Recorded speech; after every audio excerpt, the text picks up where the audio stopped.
ओहो ल डाक्टर साहब नमस्कार। नमस्कार। बस्नु न।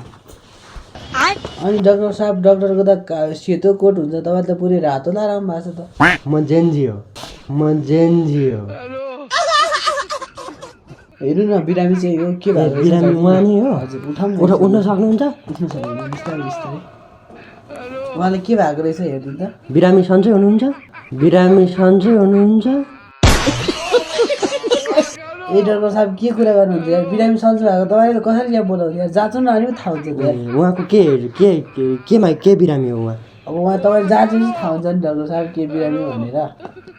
ल के बिरामी भनेर ल वो अलग ही लेवल का बंदा था।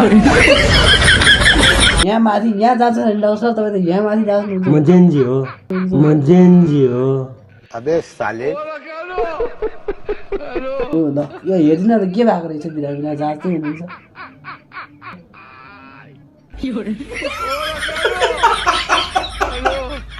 उहाँलाई टाउको निमोनिया भएर छ।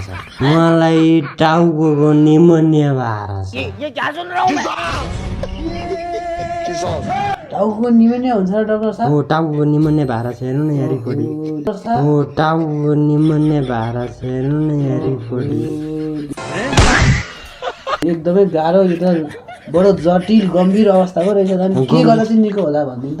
उहाँलाई चाहिँ निको पार्नको लागि चाहिँ भालेपोथी चिन्नेको 2टा कुखुरा ल्याएर कोर्नुपर्छ।